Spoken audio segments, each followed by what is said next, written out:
Hello, late night listeners. This is Brian, and I wanted to let you know that we have a Patreon. It's a really fun thing. It's a great way to support the show, and it gets you access to all kinds of exclusive stuff. We have exclusive mini episodes. We have videos of me, for example, writing music for various things of the show. Leighton's doing all sorts of stuff, and it's just a really fun community. You also get access to our Discord if you sign up for our $5 a month tier or up. So if you like the show and you like what you hear, please check us out over on Patreon. It's really a great way to support us.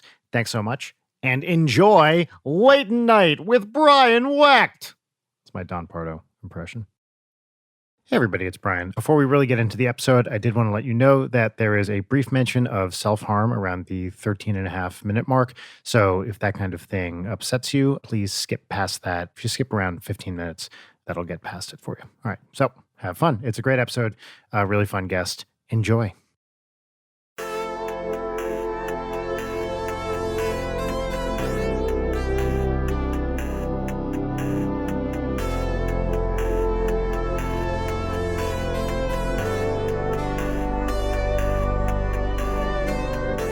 I have a thing that I'd like to start with because I received a very, very exciting email today that I just texted to Brian. Gannon, this is right up your alley. I am braced. When we book people for this show, it's usually us reaching out to people and being like, will you come on our podcast, please? And so we've never had anybody approach us to be like, hey, I would like to be on your show.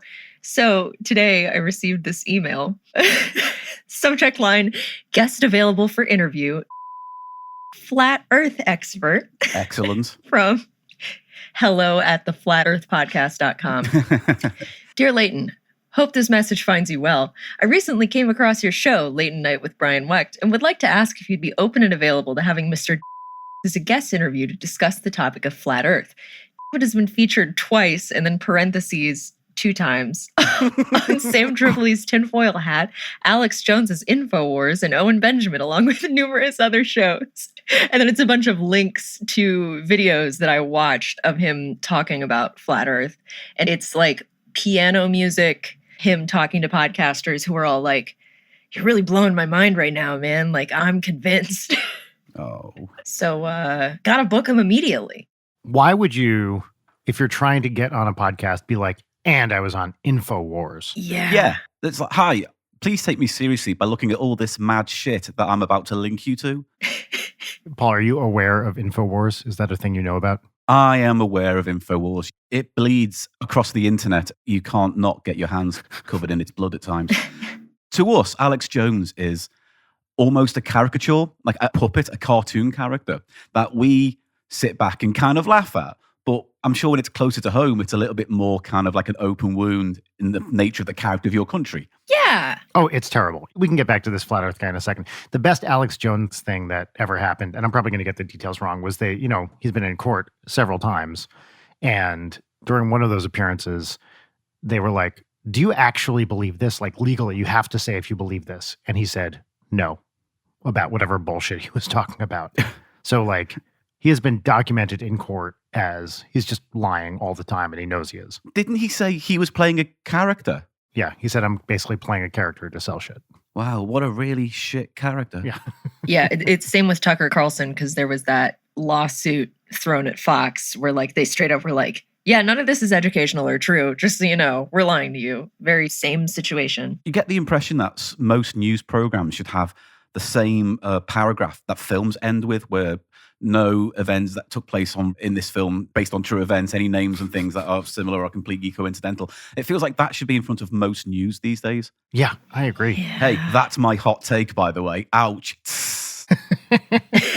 We're coming in hot 4 minutes into the episode. So obviously we have Fox News and other bullshit, a million networks. What's your guys' deal? Obviously I know you have, piece of shit papers like the Daily Mail and stuff like that. Are there televised equivalents? I think that's what it is. Well, I think when it comes to TV, by and large, British TV is kind of, at least attempts to be neutral. ITV, Channel 4, the BBC obviously has to be impartial. Even like Sky News, which is obviously part of the Murdoch empire, tries to, be a respectable news channel, in no way anywhere like the nature of Fox's news output. But it is the tabloids that separate this country. And you got to remember that the most jokey, pathetic, horrible newspaper in the world, the Daily Mail, sadly also happens to have quite a healthy readership still. And now with Brexit, it's preaching to the choir. So there is this separation in the newspapers that kind of wants to reflect the nature of the country in terms of certainly who they're voting for, what constituencies are voting where. So, for instance, The Sun, which is another wretched piece of shit, doesn't get sold in Liverpool anymore. Because in the late 80s, or was it mid-90s, a thing called the Hillsborough disaster, where 96, I hope I got that number right, football fans died when there was a massive surge of fans and the police lost control. And basically, the newspaper, The Sun, went out of their way to blame Liverpool fans for all the murder and death and anarchy that happened. Mm-hmm. And then in the subsequent reports and investigations, that ended up being completely false.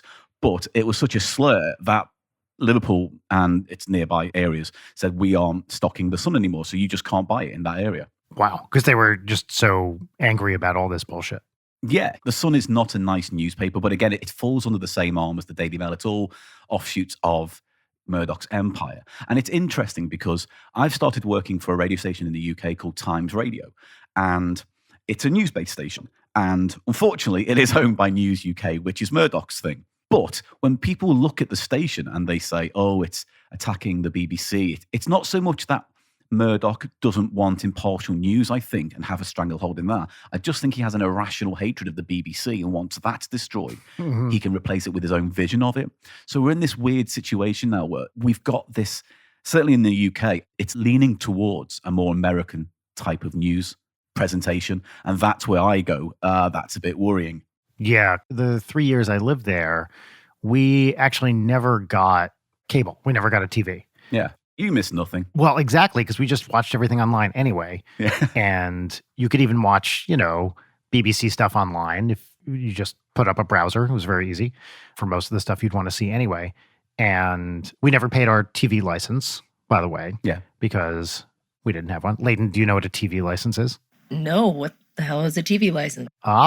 So this is something I was not aware of either. So, Paul, tell me if I'm explaining this correctly. Okay. BBC is a publicly owned thing. It is a utility, basically, that if you are going to watch TV, which basically means you'll be watching the BBC, you need to pay a licensing fee because you are using a public utility. So if you own a TV, any kind of working TV, you have to pay an annual licensing fee of, I forget, I think it's like 100 something pounds. I can't remember exactly what it is. Yeah. You can opt out. You can go online and say, I don't have a TV and I don't plan on watching anything live. You can still watch BBC stuff like after it's aired, but I plan to watch nothing live. And then what I was always told, this never happened to us, occasionally someone will come around to your place, knock on your door and say, hello, I see that you have not paid for your TV license. I'm here to check to see if you have a TV. Can I come in? And you can say no. And they'll say, okay, thank you, goodbye, and then leave. So did you get a fucking TV audit? Yeah, think of it like a utility bill. Yeah. But I was told if they catch you with a TV and you haven't paid your license, it's actually a pretty hefty fine. Yeah, no, they actually have to remove your eyes, and so you can never watch anything ever again. That's where they get the eyes for the iPlayer. Yeah, that's where they all come from. Yeah. They do it on the spot. Yeah. Did I get that right, Paul? No, that's pretty much correct. It's interesting, though, because when you explain it, it does sound weird, but there's loads of pros and cons to it because originally, and this is where my education on media gets spotty, but I seem to remember the story goes that when TVs first came to the UK, the license was there through the post office. It was a service through the post office and the BBC worked together to help spread the thing and to spread the cost. It was a fee. So over years, that's developed into this kind of annual fee to pay for the BBC. Now, while that sounds weird, you've also got to remember, like, it kind of gives a lot of democracy to the programming that's made.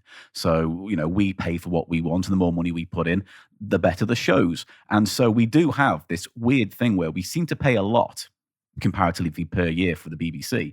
And yet it's not really as much as you'd pay for Netflix monthly. Yes, exactly. But with the BBC, you're getting countless radio stations, countless specialized channels, or all the BBC 1, 2, 3s, and 4s, the movie side of things. It's not just you're paying for basically Strictly Come Dancing and Doctor Who and Top Gear. But they also sell So that's another reason why the BBC needs to make high quality programming.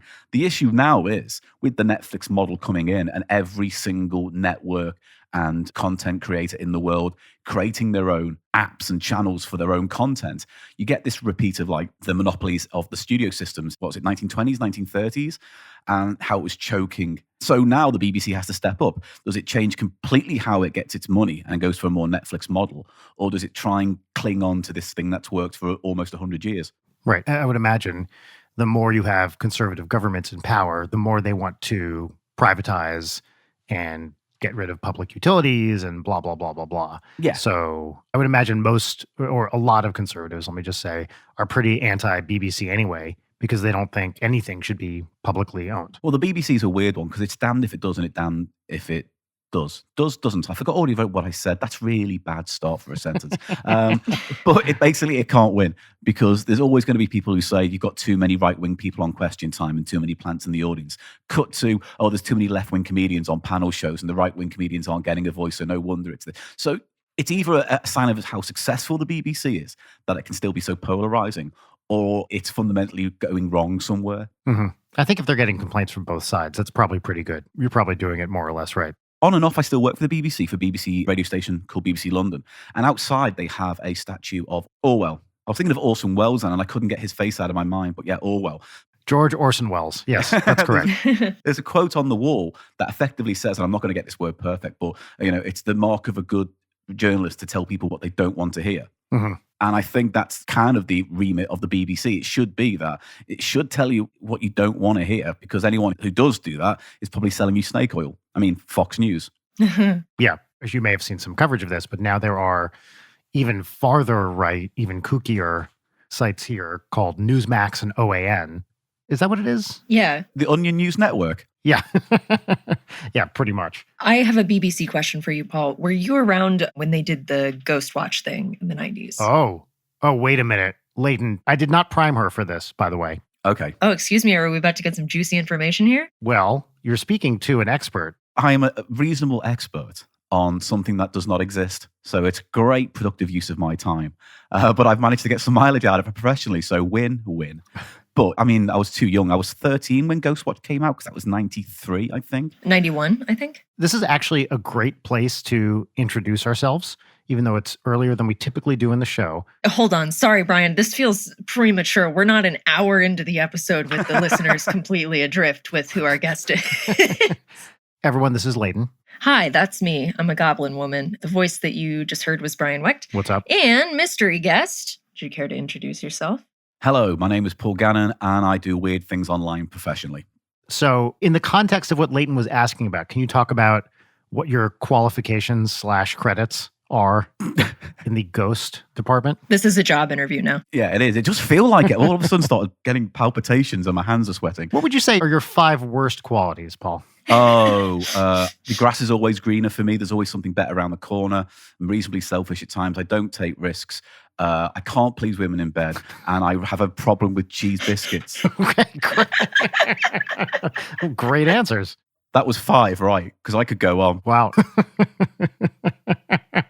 Yeah, I think we have the same 5, actually, just like identical 5. So the potted version of my kind of life is I started out writing comedy for the BBC. I was writing things like Dead Ringers and those weird kind of Radio 4 satirical shows that weren't particularly funny. And then I did stand-up for a couple of years. And then I moved to America for a few years. And then I came back to London for a few years. And then I basically, very long story short, decided to commit suicide. And through my rehabilitation of trying to sort my life out from that kind of low point, I took up a hobby because I was kind of living a pretty unhealthy social life. And that hobby was ghost hunting. And I decided to go ghost hunting because I love Ghostbusters. It's the best thing in the world and I love it. I was a big fan of the burgeoning genre of paranormal reality TV, which in the UK kicked off with a show called Most Haunted. And then they began to take the format of those shows and make them into kind of tourist events. So for about £50, you can spend the night in a haunted location with a team of quote unquote professional quote unquote ghost quote unquote hunters, quote unquote unquote. And you get to play with all the gadgets that you see on the TV show, the K2, the night vision goggles, the hearing enhancers, the REM pods, the voice boxes, the Ouija boards. And I got involved with one of the groups who ran one of those evenings. And so for about 3 years, I would go around the UK ghost hunting and meeting people and going to haunted houses and crypts and graveyards and castles and asylums and caves and all sorts of weird and wonderful places.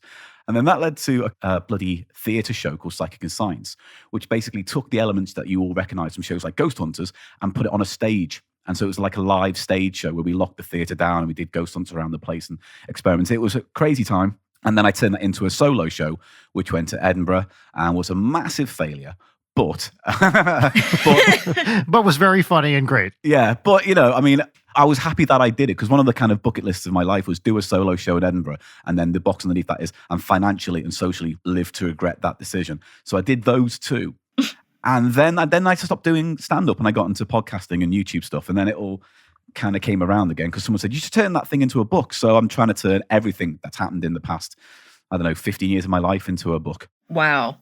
That's fucking amazing. And you knew none of the ghost stuff when you asked this question about Ghost Watch, right, Leighton? I did not. I'll be honest, I never look up guests before the show because I like to be surprised.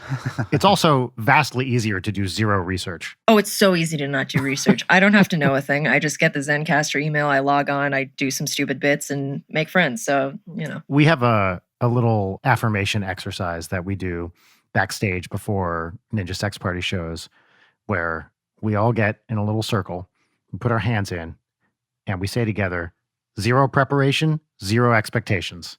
And then we go do a show. Beautiful.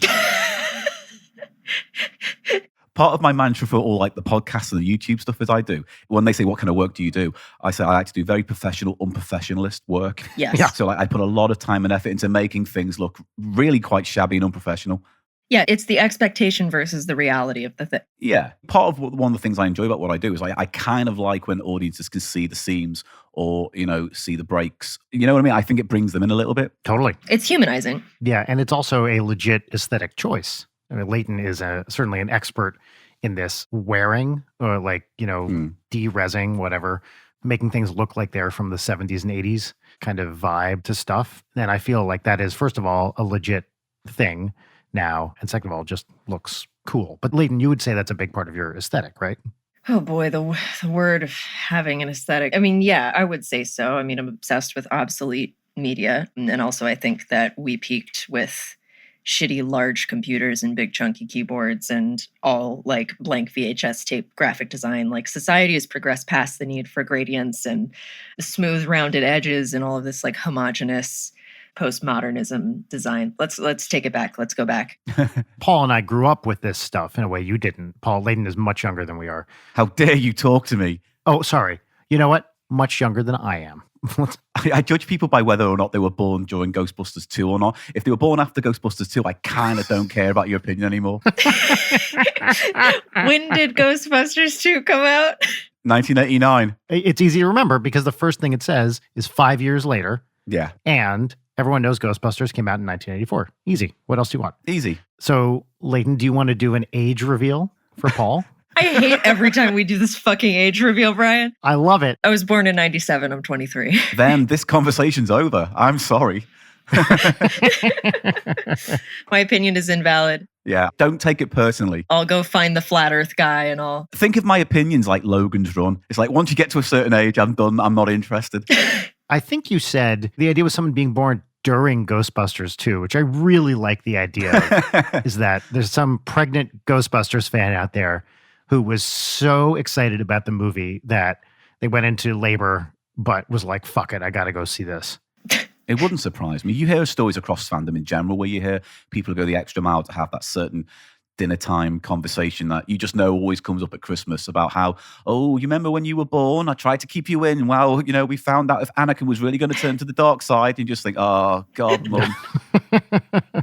The other thing that people should know about you, Paul, is that you are very deep into the Ghostbusters community. I would call you an authority on Ghostbusters, right? Do you know what, though? It's one of these weird things where, because of the past few years, I kind of like keep slightly bit of an arm's distance these days to the fandom. Yeah, that's smart. But it's only because it's like when anyone decides to say, I want to be the biggest fan of XYZ, there are a lot of things you therefore have to not have in your life anymore or replace with that thing you're obsessed with.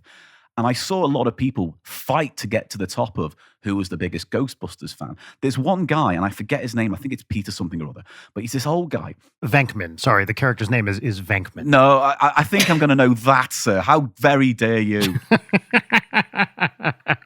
There's basically a super uber Ghostbusters fan who's been with the franchise since like the film, and they would always like ask him to come to showings of things, or he went to the red carpet on 89. You know, he kind of became known as the Ghostbusters fan. And then they were making a documentary called Ghost Heads, which is about Ghostbusters kind of groups and, you know, their own franchise that exists around the world and the communities that they build and fandom in general. And there was this kind of backstage kind of discussion going on about these two Ghostbusters fans kind of fighting for screen time, and how one felt bad because he wasn't invited to the 2016 screening, and he felt, you know, that Sony had treated him badly. And it's like, you're just a fan. You don't deserve to be front and center of fandom. And so when all this was going on, and then obviously the 2016 disgusting display of, you know, sexism and racism and hate speech, it was just like, this isn't fun anymore. So I kind of took a step back from it just to kind of enjoy it, because I was beginning to not enjoy it anymore. Yeah, totally. Yeah, I want to enjoy the thing and then fuck off and not see anybody talk about the thing. Like, I'll do some quiet reflection and go about my day. But I just want to consume the goddamn content. I don't want it to be a part of my identity. Yeah, there's some healthy love out there. Because when I went to the Ghostbusters Fan Fest, 2 years ago now. Yeah, when you were in town. Yeah, when I was in town, it was great to see so many fans there and the kids there and, you know, generations, and the little kids wearing the 2016 costumes, and then some fans who came into the fandom through that 2016 film, and they all kind of got on nicely. You know, there was a very strange moment when Paul Feig, Ivan Reitman, and Jason Reitman were on stage, and I was like, all right, how's this going to go down then? And it turned out to be quite nice, but I shouldn't have to sit in a room full of like-minded fans and go, who's going to be a dickhead right now and shit on the good mood? Totally. Yeah, exactly. Like, what asshole is going to stand up and voice some stupid, offensive opinion about how much they didn't like something that no one cares about their opinion on anyway? Yeah. And it was a testament to the mood in the room that it was a really nice meeting of directors and things like that. It was actually quite touching at times. That's lovely. I mean, I guess I'm being a bit hyperbolic because I've made most of my like long-standing friends through fandom, and it's a very, you know, powerful thing, and it has a lot of potential for being super positive. It just also has that negative potential of being an absolute fucking nightmare dumpster fire. Yeah. Yeah, well, one of the things about the modern society in which we live is I feel like we're constantly subject to, oh, wait, you believe what? Oh, no, not you.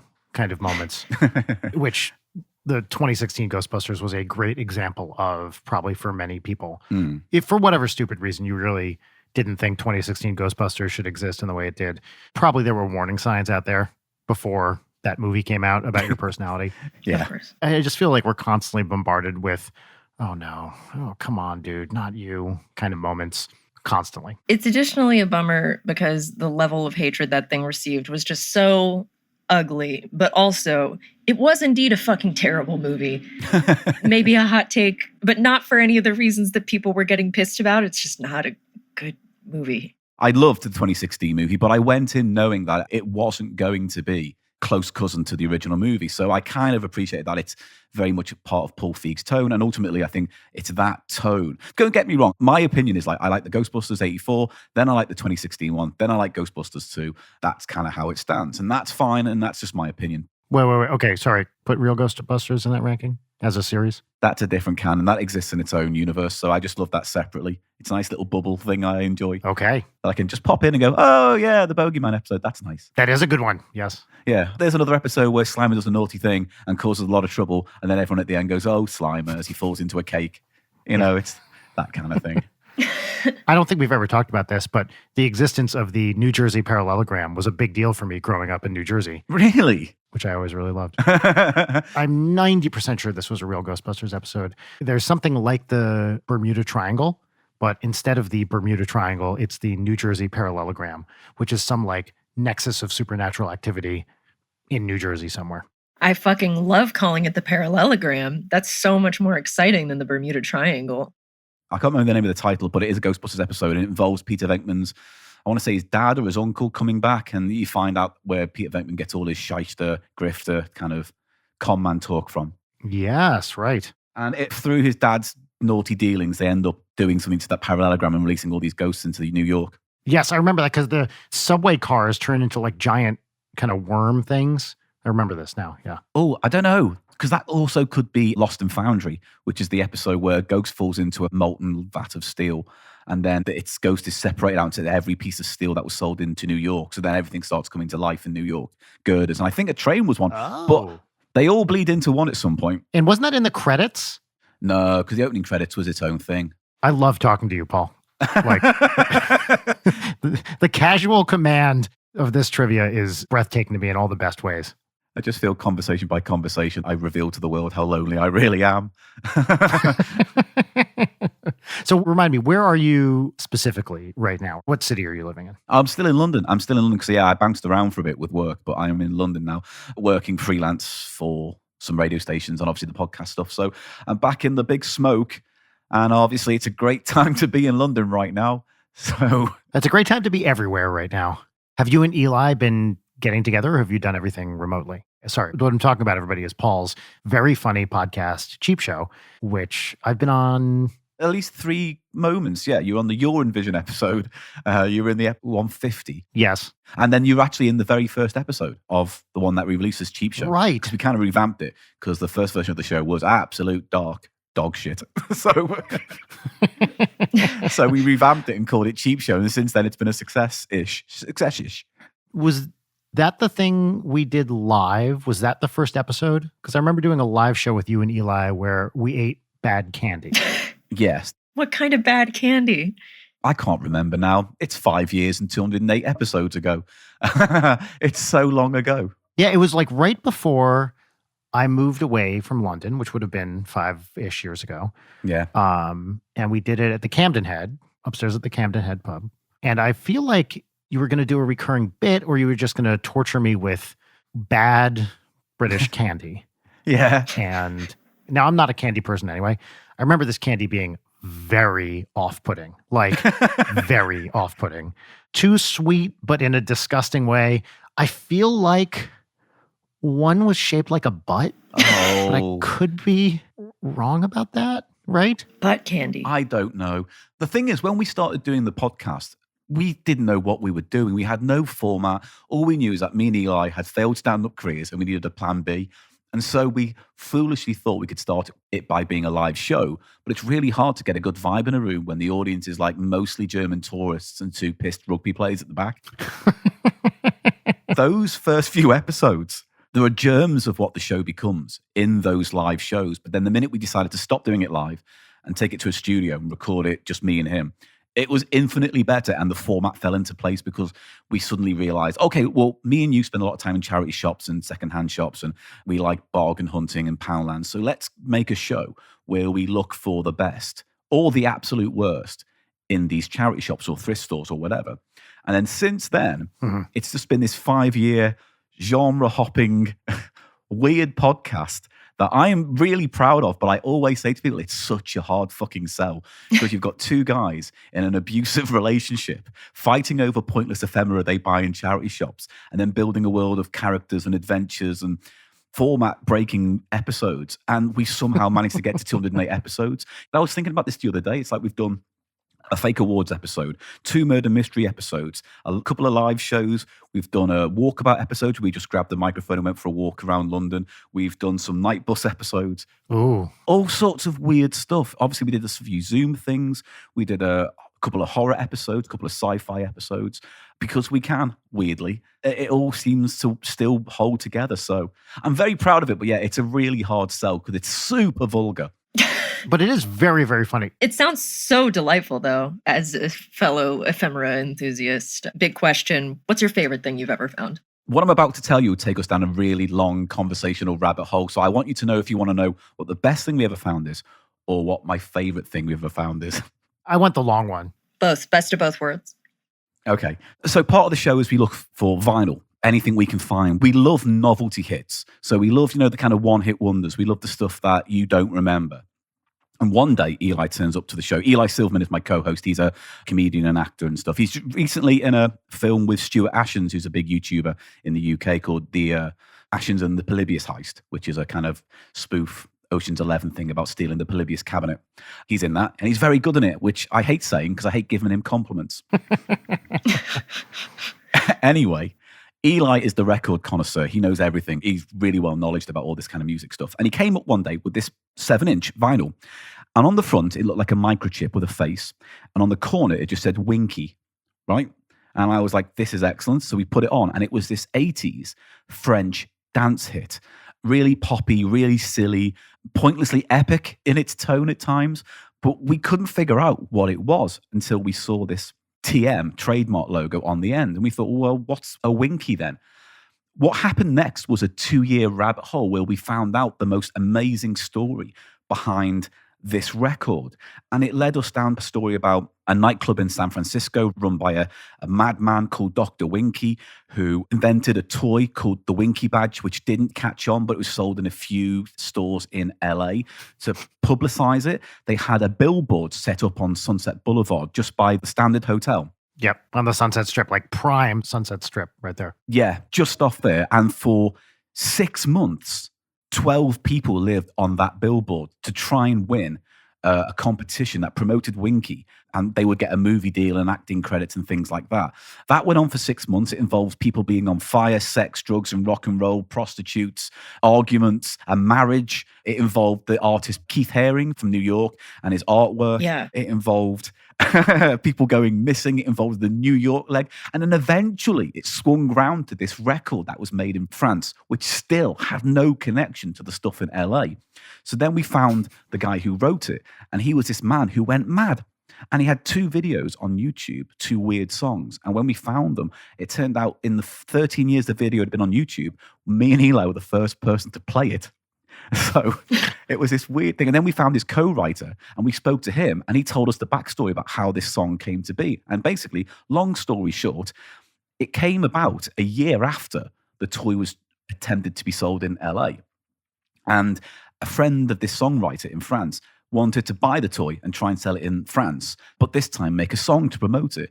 They made the song. It didn't sell. No one bought it. No one played it on French radio. And so the toy died right there and then. And then it disappeared off the face of the earth for 30 years until Eli finds it on our show. We play it.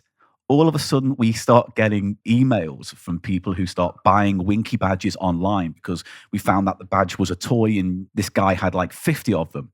And we bought one for the show, and then someone else bought one, and then all of a sudden this guy sold out, and he emailed one of the people to say, I've had these badges for 20 odd years and no one's bought them. Now they're all gone. What's going on? That led to 2 of the people who were on the billboard finding out about our podcast, getting in touch and telling us what happened on those 6 months. And it was the people who got in touch were the people who got married, and one was another acting agent. And then to cut a very, very, very, very long story short, although this is already long enough, we turned all of that into a 3-hour podcast, which we made this year for our 200th episode. So we did a 3-hour documentary called Winky, the Untold Story, which has the whole story from beginning to end and deep interviews with 2 of the people on the billboard and the French songwriter. And it's my favorite thing I've ever done professionally in my life, even though I think only about 7,000 people have heard it. Can you drop a link to the song in the chat here? Because I think Leighton will want to hear it. Now, Paul's discussed all this with me before, and it is an amazing story. And the song is great. So can you throw a link in there? Yeah. Yeah, I will listen to this episode. This is my exact shit. Oh, yes. Did you Google this, Leighton, Winky, and look at it? Oh, yeah. I have a visual. I've put it in the chat box. I'm listening to it right now. Yeah, let's do it right now. Oh, fuck yeah. Right.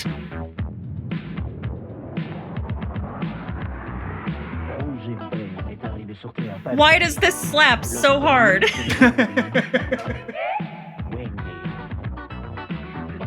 Yeah, this legit rules. Sorry, I'm bathing in the flow of this perfection. Dan, I think you played this for me, I don't know, it was a couple of years ago when you first found out about it or something. Yeah. I remember we talked about it when you visited LA. And I was just in immediately to this music. So great. Yeah, those synths. Wow. Here's the other thing as well. When we did the 3-hour documentary episode, the French songwriter at the end of the interview goes, oh, we made a pop video, right? And I was like, what? And he goes, oh yeah, I'll have a look for it and I'll send you it. So he sent me the pop video that goes with that song. And he said, please don't put it up on YouTube or whatever, but we could use it on one of our live streams. So me and Eli worked it into one of our live episodes. And that's on Twitch somewhere. But I can send you the link to that because that is a brilliant, beautiful, completely French 80s pop video with even small animated moments in it as well, where they've animated the Winky badge to come to life. Wow. Yeah, I can see why that's your favorite. That's a fucking incredible story. So, yeah. So the badge itself was interesting because I think theoretically it's the first ever piece of wearable technology because it was a little badge with a microchip in. What it did was nothing particularly special, but it had 4 contacts, one on each corner. And when it rustled against your clothes, obviously it was making contact with those 4 corners, and it would affect the changing of the red and green blinking light on the face of the badge. Effectively, what it was like a pet rock with an LED on it.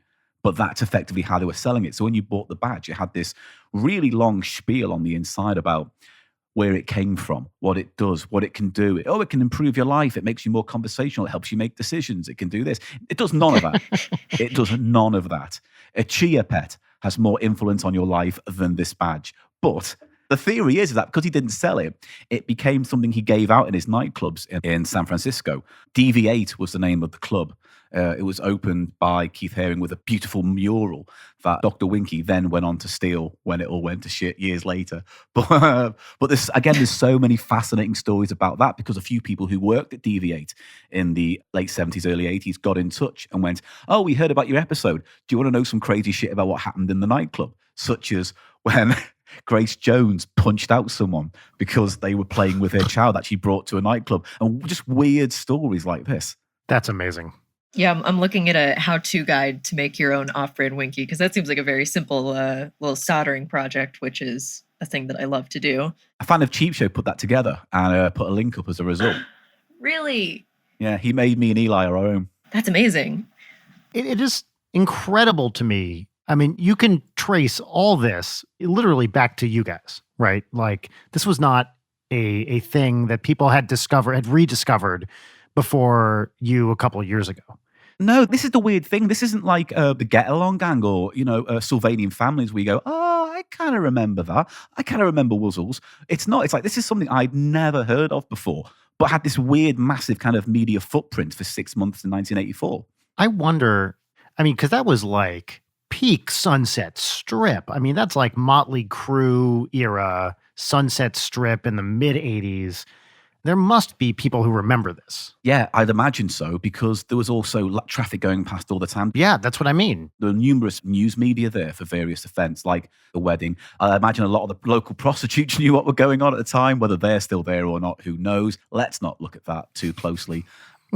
I imagine there would be, but you also have to remember that Sunset Strip was notorious for its billboards. There's a Rolling Stones article which goes into just how important it was to have a well-placed billboard on that strip of road, because they had cars hanging off billboards there. They had other live events. They had a concert. They had, really elaborate light shows as well. Loads of stuff. This was just one crazy story in amongst some other ones. Yeah, that's a good point. And now we just have ones that are like, here's an ad for my stand-up special. It's just big block text, like, reality ruining your life.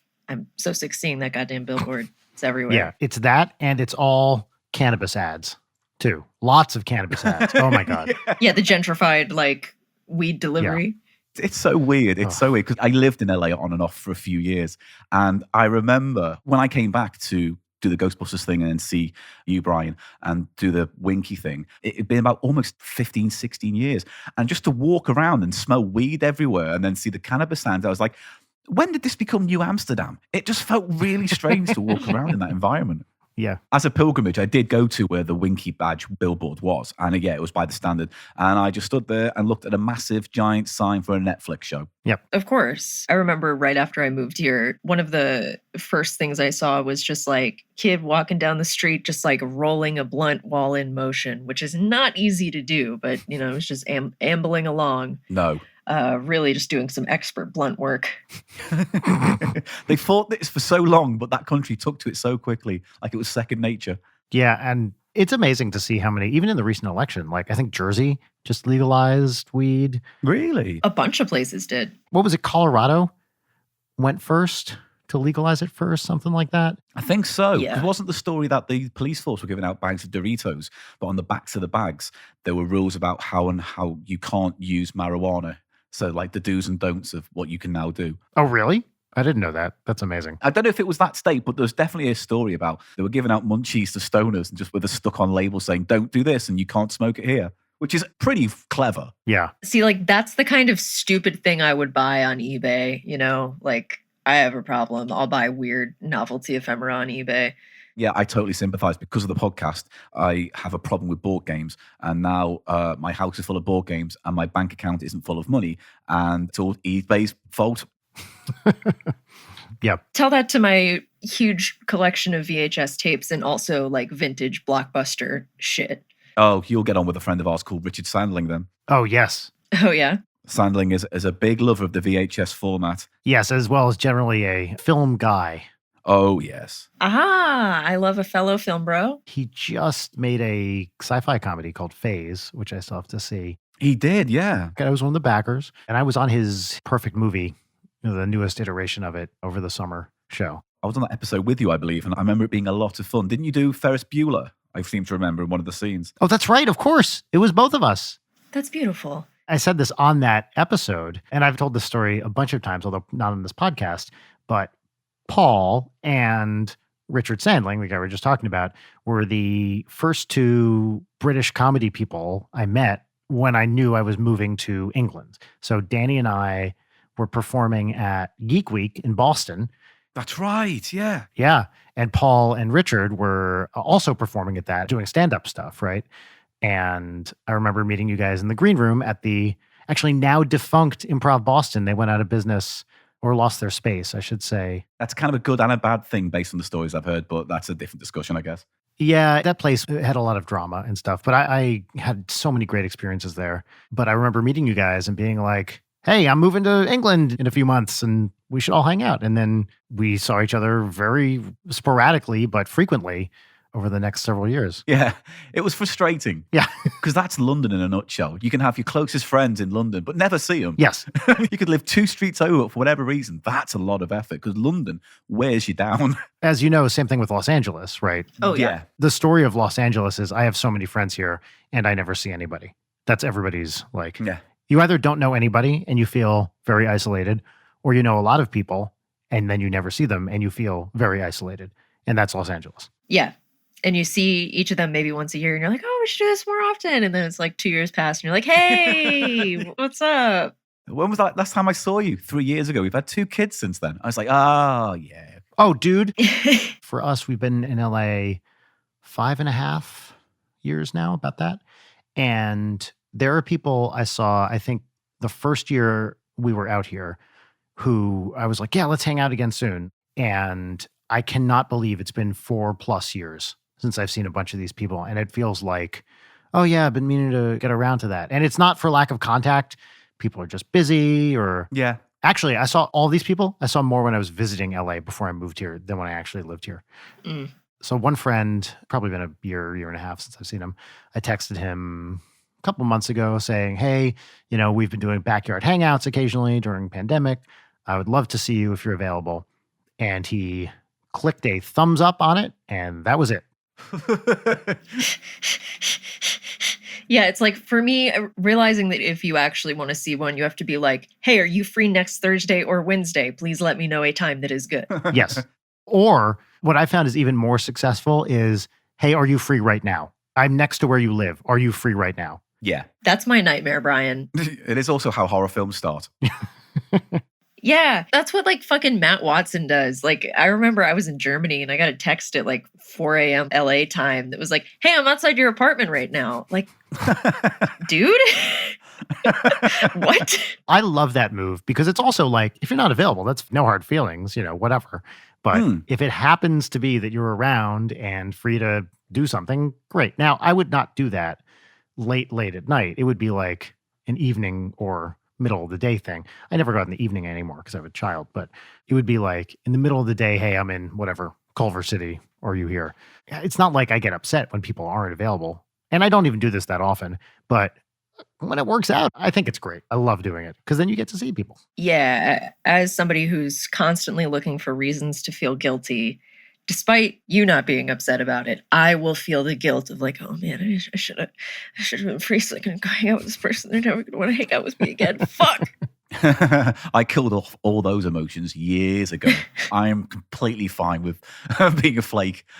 Hey, Oh, wonderful. yeah. Certainly as I get older, I am much more willing to not hang out with people or not be available, especially now when so much of one's mental energy, my mental energy, goes into just continuing to exist. Yeah. Yep. And it's not like right now there's tons of people to hang out with anyway, as there shouldn't be. There better not fucking be. Not for whatever, 6 more months or something, whatever we got. But I'm perfectly willing to be like, I just do not have it in me tonight. But I will say, I hate canceling plans at the last minute. I wouldn't do that unless it was I just couldn't do it. But that is a classic LA move too, is all right, we planned this 3 months ago and you just flaked on me as I was on the way to your place. Yeah. Oh yeah, that's the worst. It happens all the time. So I wanted to circle back around to the flat Earth thing. So I just really wanted to preach the good gospel of Earth is flat, folks. Okay, Leighton, we didn't have a discussion over text, but should we have this guy on the show? I mean, I think you should. You kind of have to. Yeah. I don't think for a full episode, I just want to hear you destroy this man. I think this is a legitimate question because I am very much of two minds about it. The first thing I feel is I don't want to platform cranks. Mm-hmm. Yeah. It's for sure an ethical quandary. Yeah. And the problem with quote unquote debates of this kind of nature is unless you have a researched debate ahead of time, it's more or less impossible to do these things well, right? Mm-hmm. By the way, okay, let me just establish up front, the Earth is round and it is 3-dimensional. All right, end of story. We do not live on a flat Earth. The Earth is not flat, guys. Yes, the Earth is not flat. Anyone who believes this does so in a way that flies in the face of literally everything we understand about everything. I do have one question about that, though, is that when people say it's a flat Earth, how flat? Are we talking like paper thin or, reasonably chunky? That's a very good question. I would imagine it can't be properly 2-dimensional, like a flat surface, because you can like dig into it, right? So it has to be deep enough that they can dig and then give up, but not so deep that it makes it round. Yes, exactly. I'm looking at some images of it, and it's like there seems to be a craggy underbelly and then a dome on the top of it. So fucking stupid. There's a dome? No, there's not a dome. That makes it not There's flat. a dome? No. Here's a question that I know they have an answer to, which is, so because the Earth is round, right, we get gravitationally attracted to the Earth, which has the basic effect of being attracted to the center of mass of the Earth. So you can ask, if the Earth is flat, what causes gravity? And do you know what their answer to this is? Go on. No. It is the fact that gravity causes an acceleration.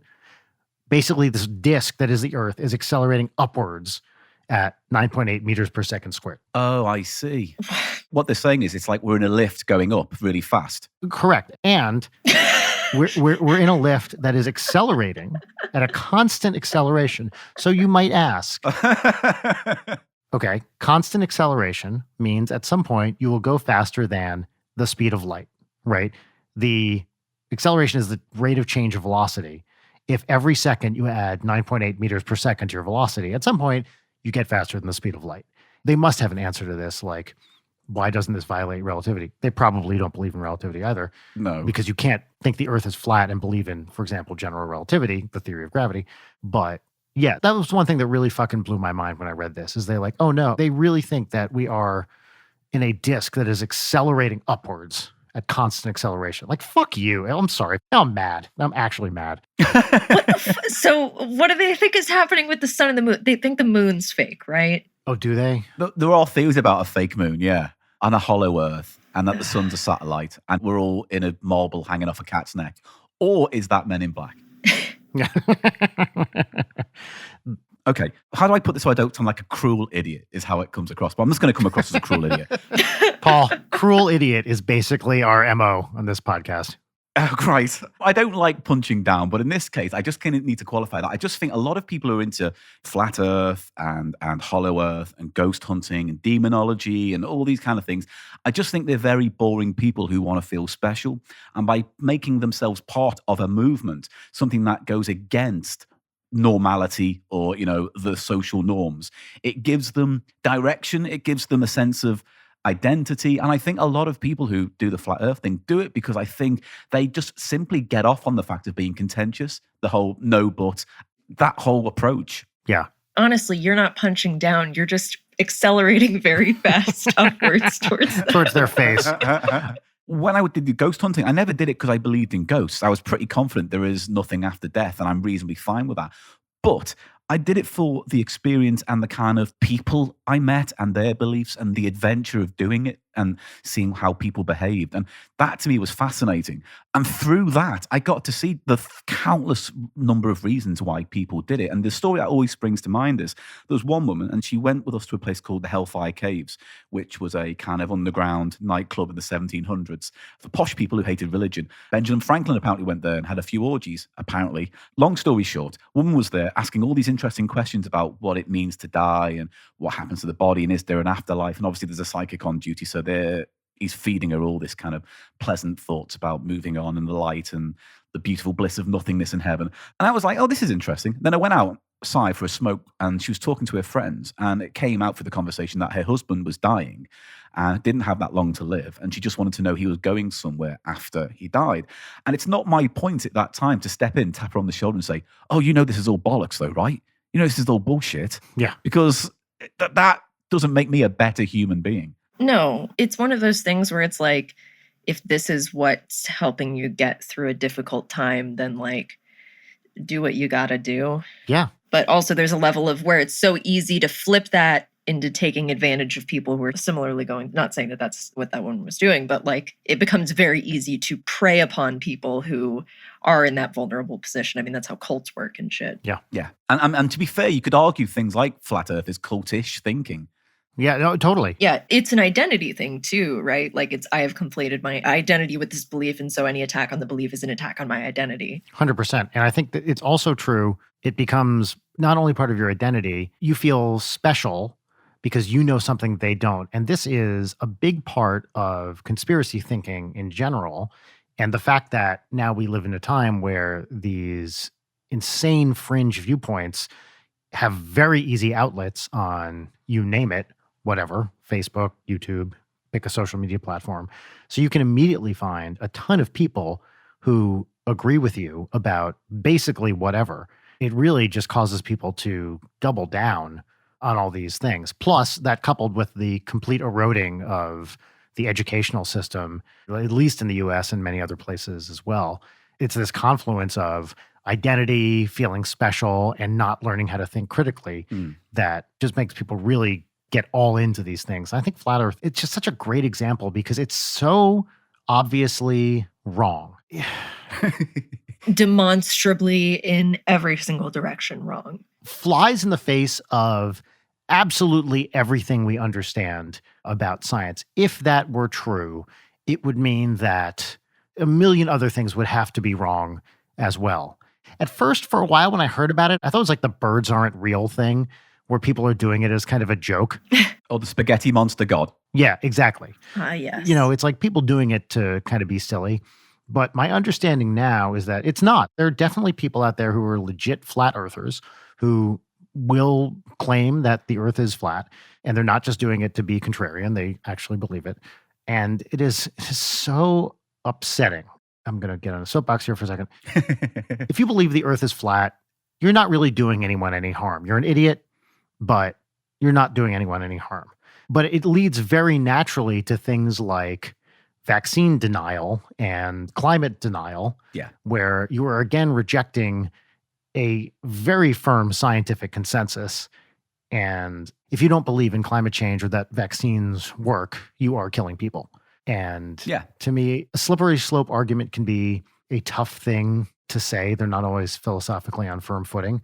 But once you're open to conspiracy thinking, you open the door to a lot of bullshit that has a body count.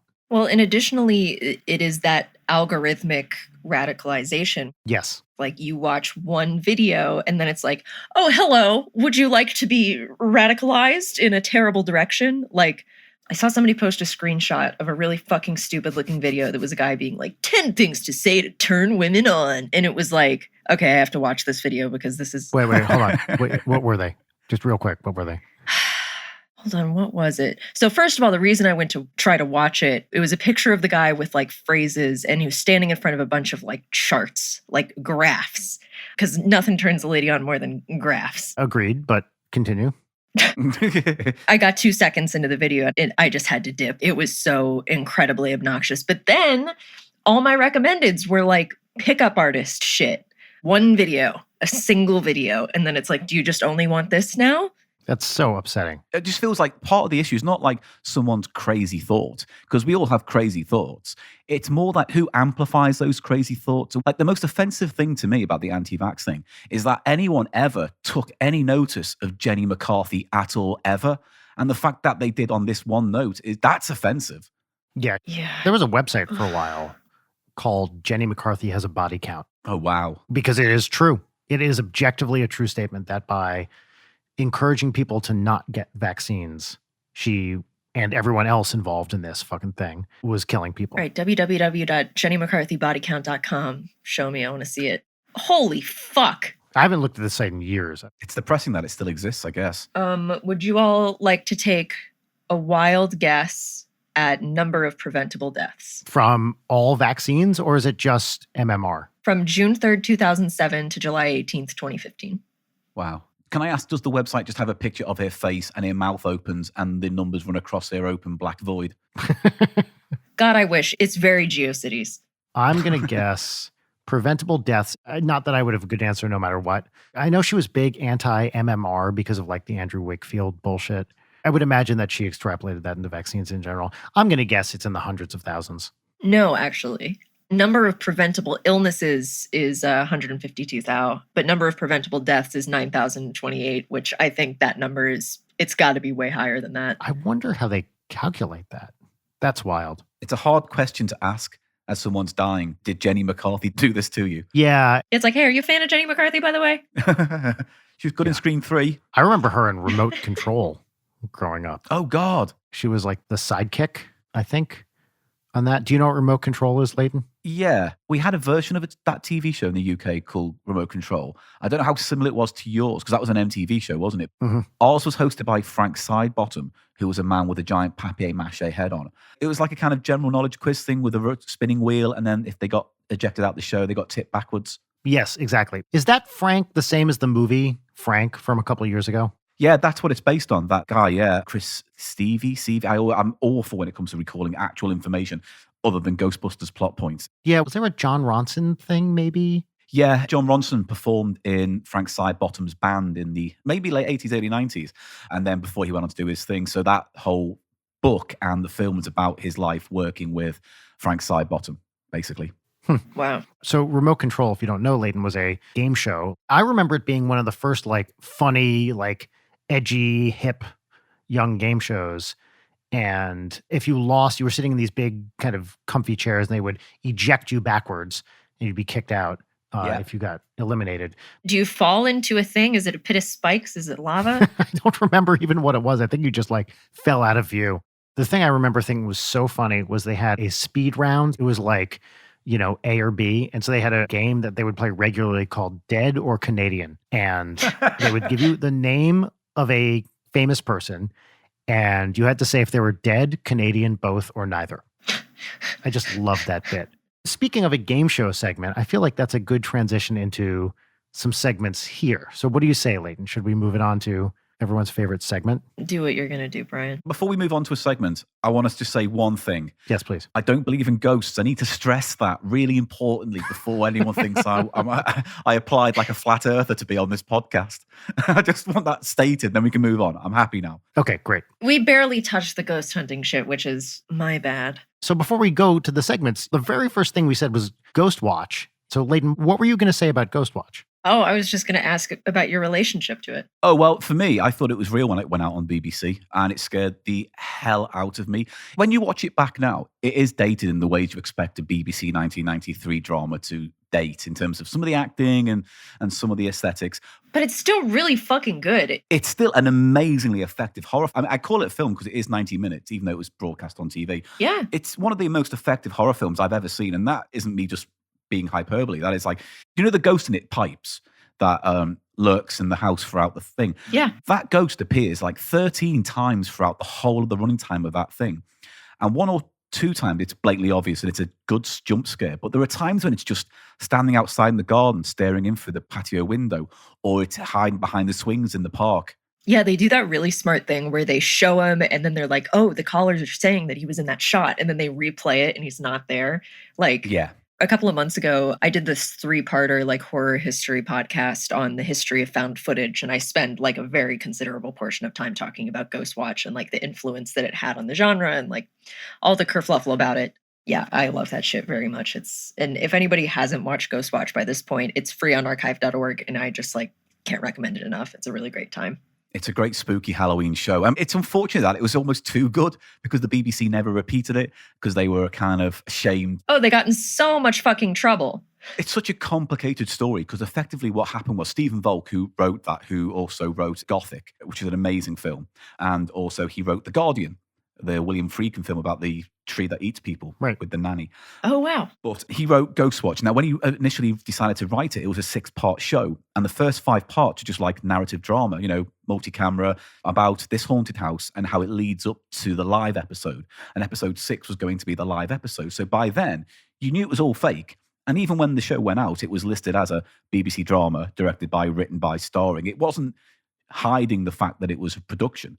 But it was just so effective that if you'd missed the first 2 or 3 minutes of the show, that kind of showed how obviously it was all scripted, you would believe wholeheartedly it was real because you had real British celebrities hosting it and it looked real and well done and it was terrifying. But the greatest thing about Ghostwatch is that despite the controversy, despite how effective it was, without Ghostwatch, you wouldn't have the gamut of ghost hunting shows that exist now because the DNA of things like Ghost Adventures, Ghost Hunters, Most Haunted, Ghost Lab, whatever these bloody shows are called, they all kind of follow the same structure as Ghostwatch. Mm-hmm. The only difference is Ghostwatch, things happened and it was scary. Everything else is just watching people in black and white have nervous breakdowns. Yeah, it's Zach Baggins spending a night in the demon house and then getting spooked so hard he has to wear crystal glasses. He makes me so angry, that man. He makes me genuinely angry. He is the P.T. Barnum of the modern supernatural era. I'm going to say it. A massive con man and an idiot. I've never even heard of this guy. He just feels like a little ghost jester to me. I love watching his shit just because it's like, how are you real? Should I be happy that I don't know who this person is? Yes. He would make you so mad, Brian. Great. He's the host of Ghost Adventures. And he was a guy who started out, I think he posted a video up online of some ghost hunt he went on. And it was a massive success. And then a TV company approached him and went, make a series out of that. And by God, did it go to his head. Because it's like watching all the bullies from Revenge of the Nerds. It's like if you gave them a ghost hunting show. Sorry, you mean the good guys, the protagonists of the movie, the bullies? No. The bad guys in Revenge of the Nerds. Imagine giving them a ghost hunting show. And that is Ghost Adventures. Yeah, the good guys, like Ogre and Stan. Oh, I see what you were doing there with a subversion of my expectations against what you're like as a character. Yeah. I see what you've done. What can I say? I'm a professional. Even though I hate them and I hate Zach, I still watch it. It's like being in an abusive relationship. You go back because maybe this week they see a ghost, but you know it's not going to happen. The movie Demon House is so fucking funny. It's ridiculous because it is that God. Like he has a breakdown and it is like, I got to get out of here. And then bails on the challenge. Doesn't he board himself up? Yeah, I think so. Yeah, I seem to remember he seemed to board himself up because he has to be alone to fight this demon. Yeah, I just constantly think about like, there are things in this world we will never understand. Like, he has such a specific cadence and yeah. God bless him, I guess. It's like that famous clip of him where he went to the axe murder house or whatever it was, and he was delicately dangling an axe over his head saying, "Come on, ghost. Come on, drop this axe in my head." And I'm like, I can only hope the axe falls at this point. Yeah, if only. That's a very funny bit. Like, if you're dangling an axe over your head and you get hit by an axe, I think we know who to blame. for that one? Obviously, the ghosts. Before we move on to the segments, I will leave you with this. So, because I love ghost hunting and things like this, I've been involved with a few TV companies that are trying to pitch ideas. And I thought, here's a great idea for a ghost hunting show that hasn't been done, which is strange considering every idea has ever been done. If you ever get the chance to watch a ghost hunt with Meatloaf, wherever it is, watch it. It is the most amazing hour of your life. With the Meatloaf, Bat Out of Hell Meatloaf. Meatloaf goes back to where he recorded Bat Out of Hell. Wow. And confronts the demons that haunted him during the making of that album. There's a scene where he is shouting into the corner of a room saying, ha ha ha, you're dead. I got a platinum selling album. How do you feel about that? What? That happens. That's really going to anger the ghosts. I think it's called The Haunting of Meatloaf. If you can find it online, I recommend it. Yeah, so I was pitching this show. Imagine Judge Judy, but with ghosts. So a person comes in and goes, my house is haunted, and they show all this evidence that they've filmed. And then the skeptics come in and they go, here's all the counter evidence. And then they go, it's haunted or not. And I thought, what a fun show. Sent it on.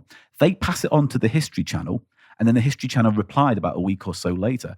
And I don't have the email to hand, but it effectively said, no, we can't make this show because we've got to side with people who believe in ghost hunting because they're our audience. They're the people who watch it. If we put skeptic material in, it'll put them off. So we've got to keep them on our side. And I'm thinking, Ugh, you're the fucking History Channel. that's terrible. You deal in facts. Fuck you. It was funny to the extent of, I can't believe this is the reason why they turned it down. God damn it. You guys remember when Animal Planet was like good and educational and had like a bunch of really fun shows that were interesting, and now it's all reality TV and History Channel is all Ancient Aliens. Yeah. Which, to be clear, I love watching me some Ancient Aliens, but Yeah. Was that back when MTV played music? Yeah, pretty much, yeah. yeah, the slow Flanderization of every single channel into absolute dog shit. Did you know, I always forget, Bat Out of Hell, the album, it's a trilogy. There are 3 Bat Out of Hell albums. I didn't know there's a third one. Yeah, well, that's the thing is I always think of the first 2, and there was a third one that came out in 2006. Oh, no. Yeah, which I have not listened to. That's the only appropriate response, I think.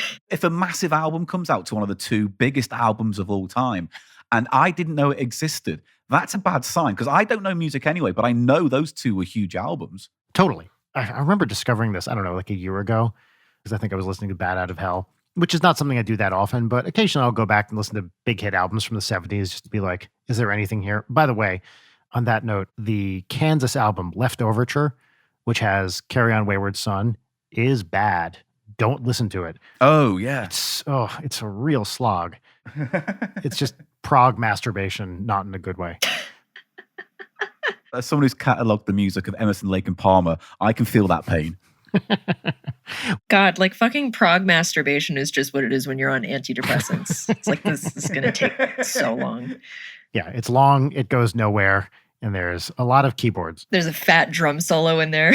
I have been listening to a lot of Andrew Gold, though, at the moment, and I can recommend that as nice middle-of-the-road fun. What I was going to say is, even though Left Overture by Kansas is not good music, Paul, I do want to play something for you that's really, really good music. Now, Okay. Leighton, before I continue, I need your explicit verbal consent.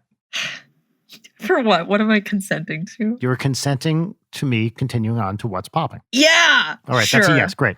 Moving on. There's your enthusiastic consent, motherfucker. Paul, we're now going to move on to the first of 2 segments. This is called What's Poppin'. It is our pop culture recommendation segment. And it's where we recommend, whatever pop culture stuff we've been watching or listening to, experiencing, playing, whatever. The thing that is relevant to us right now is not what's in the actual segment, but the music for the segment. Much like with any theme songs we have on this show, I wrote them. Although maybe, Leighton, did you write us a piece of music? I can't remember. I've written stuff for minisodes and shit. For the minisodes, yeah. But always, actually, one of us writes the music for the show. And for this particular segment, What's Poppin', I wrote a truly incredible theme song. And I mean, I'm a musician. I write a lot of music. This one's really good. Normally, I'd be worried about overhyping it. I'm worried about underhyping it here because it's that good. It's that excellent. It's that amazing. I mean, I am tenting right now, so that's a good sign. Yeah, well, I would expect nothing less.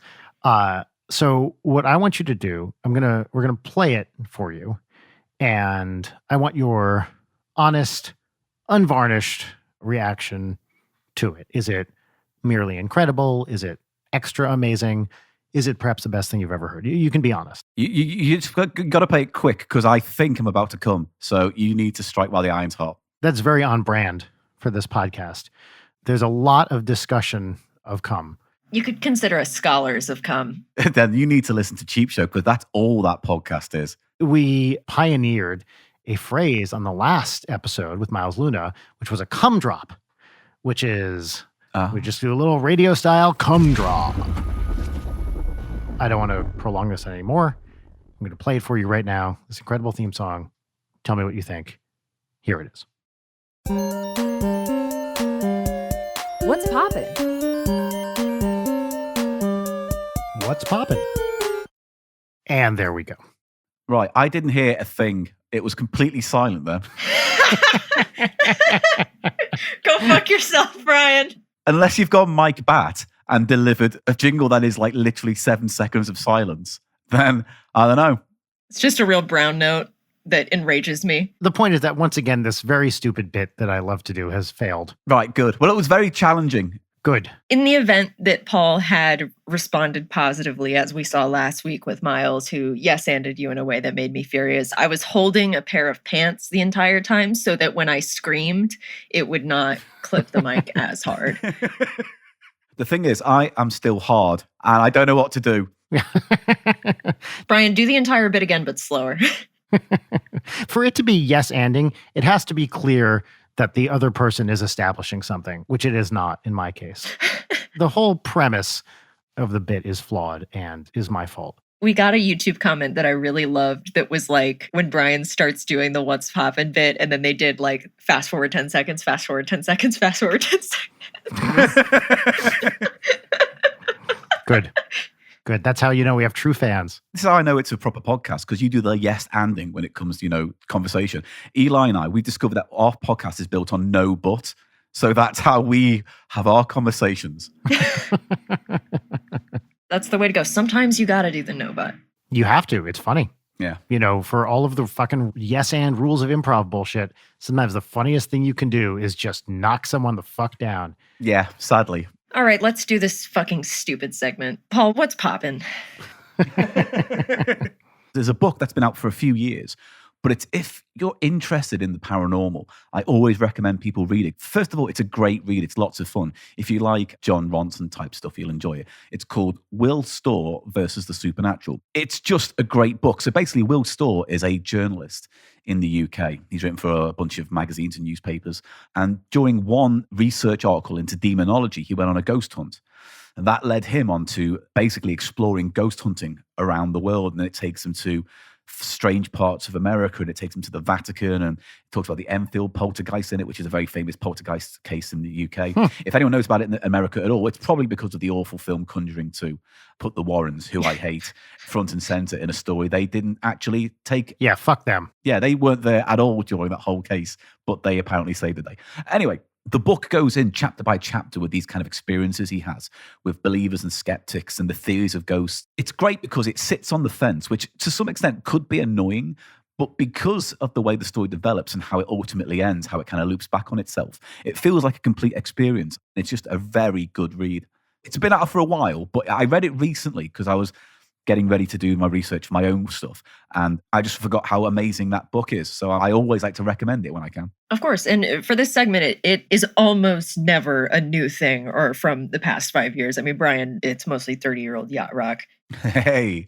Although, okay, I'm going to go next because my recommendation this week for the first time in a very long time is a brand new thing. Ooh. And it also, very atypically for me, is a film. So what's popping for me is the new documentary on Disney Plus, Howard, which is about Howard Ashman, famously Ashman and Menken, who wrote Little Shop of Horrors. They wrote the songs for Aladdin, Beauty and the Beast, Little Mermaid. So it's about this guy, Howard Ashman, who is a writer. He did the lyrics, and Alan Menken was the composer, and they teamed up on all these classic productions. Ashman was a gay man who died of AIDS in the, I guess, mid to late 90s. I can't remember. It just talks about his life. And the most interesting thing to me about this, I knew a bit about him because I'm such a fan of what he does. After Little Shop of Horrors, actually, was that before? I can't remember. He wrote a musical based on God Bless You, Mr. Rosewater, the Vonnegut book, which I didn't even know was a musical. They had like a little black box kind of theater, the WPA theater, and then they tried to take it to Broadway, and it just flamed out on the bigger stage. And he also had a Broadway musical called Smile about beauty pageants, which I'd never even heard of because apparently was a huge flop and was so roundly rejected by critics and audiences, I think, that he left New York to move to LA and work on Disney stuff.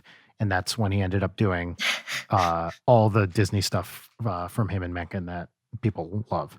It's a really touching story of this guy's life, a really, really brilliant dude that I knew very little about personally, but a lot of fun footage. But they have footage from the Beauty and the Beast recording where you can see fucking Angela Lansbury and Jerry Orbach Ooh. recording their thing. Apparently the story with that, Jerry Orbach did Lumiere, the Candelabra. Apparently he just showed up and he was like, I'm doing a French accent. And everyone was like, really? You're doing a French accent? And he's like, yep. And they just ran with it. It works so great. Yeah, it really does. I've always been a fan of Howard Ashman because I was the biggest Little Shop of Horrors nerd as a kid. The best. Yep. It is my favorite musical, hands down, Little Shop of Horrors, because it ticks all the boxes that I like. The film version is fantastic. Even the play versions I've seen, which doesn't have the Mean Green Mother segment in, which is always a bit, I like that song. Wow me. And so I'd love to watch this documentary because there was such a marked difference after he died that the songs sounded good, but the delicate, clever lyric wordplay weren't there anymore. And it's so apparent in things like Little Shop of Horrors. But when you look at how there's edge to Aladdin, for example, the wordplay and the lyrics, some of it which I believe got censored and then put back in. Long story short, I just want to watch that. So yeah, I'm looking forward to seeing that. It's great. I highly recommend it. And the music and the songs are just unparalleled. And I agree with you, by the way, Little Shop of Horrors. That movie is one of the most successful movie musicals of all time. The music rules. The acting is fantastic, especially Ellen Greene, who originated the role of Audrey. Yeah. She's just incredible. What blew my mind about Little Shop of Horrors is when they made it, because obviously Frank Oz directed it, a part of the Muppet Empire. I didn't know until reasonably recently that when they did the songs or any dialogue with the plants, it was done at half speed. So they had the time to move the plants to lip sync to the songs. Oh, really? Yeah, so Rick Moranis is singing at half speed. Everyone's singing slower. But that's why the lip syncing on that plant is absolutely beautiful. That's fascinating. The puppetry on that plant is unreal. The lips, by the way, on that plant are extremely disturbing. Very, very anal. Yeah.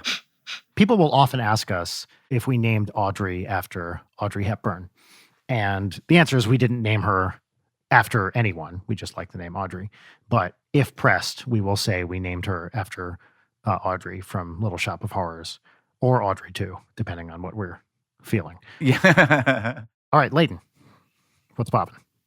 My What's Poppin' is a book. It's called Analog Days, the invention and history of the Moog synthesizer. Ooh. Yeah, it's a big fat book. For big fat sounds. About big fat synths. I'm not super far into it just because I have such a hard time focusing on shit lately, but aren't we all? But it's so readable and so fascinating. Just all these electronics punks making cool sounds in their basements. But lots of interesting stuff I've learned so far. The guy who invented the theremin, what's his face? Lev Theremin, I believe. Yeah, he came to America because he was a fucking Soviet spy, and then shit with the theremin started working out, and he was like, all right. You should see the documentary Theremin from the late 90s on him. It's great. Oh, shit. They talk about that extensively. I would love to own a theremin someday. They're pretty affordable. Sort of, yes. I mean, I built a theremin once. It's a really shitty theremin, but... That's what I meant, is the kits are pretty cheap. To get a legit pro one is, I'm sure, more expensive. Yeah, they're very expensive. But yeah, I've been really enjoying it. I think it's fun. I like sounds. I like reading about sounds. I like reading about people making cool shit with electronics. Cool. Well, that was the thing, because we do a lot of Moog on Cheap Show because Eli's obsessed with it and we like looking for it in charity shops. And sometimes you find, the crazy Moog stuff where it's country Moog and someone's done, oh yeah, all the old country standards on a Moog, or they've done party time Moog, or yes. We've got all of these, but we've also got like the Wendy Carlos albums, and they're fantastic to listen to. Those are amazing. Oh, fuck. I'm jealous of that. Yeah, there's even some really interesting like BBC Radiophonic Workshop stuff where they were just messing about. There's one they did with Anthony Newley called Oogly Mooglies or something like that. It's such, Oogly Mowglies. Oh my God. yeah, it's something like that. It's a really weird name, but basically Deborah Derbyshire, she teamed up with Anthony Newley and they did this whole kind of soundscapey, poetry, slightly Alice in Wonderlandy nonsense kind of moogie vibe thing. Mhm. So much so, actually, that when we did our Your Envisions contest, that was an episode where we asked our Cheap Show listeners to send in songs and they'd be judged by a panel of guests, one of which was Brian, funnily enough. Uh-huh. Oh, wow. We had a few Moog tracks thrown in. People did their own Moog-style music. And some of it was really cool. Yeah. Some of my favorite Wendy Carlos stuff is her work for the Clockwork Orange soundtrack, Yes. which I have not been able to find. I have the album, but you can't easily stream it, and I'm not quite sure why. Huh. Oh, wow. There is some of it on Spotify now. Yes, some of it, but a lot of her work is still kind of hard to find. And the score, I should really say, for that is just incredible. Yeah, main title from The Shining, fucking all the Tron stuff. Yeah, the Tron Scherzo. Yeah. It's so fucking good. Yeah, she's a legit genius. Yeah, what a fucking hero. All right, next segment. Welcome to Peaches and Lemons, which is a gratitude exercise where we also bitch about things. So we each do 3 peaches, which are things that we're grateful for, excited about, good things that happened. They can be as, big and meaningful or as petty as you want. Now that we're almost in Biden's America, because we promised that if Biden won, we would start doing lemons again. Lemon is just like a petty gripe. We get to talk about the petty gripe, and we'll each share one, and then we'll roll into each doing our little gratitude exercise. Peaches and lemons. Peaches and lemons.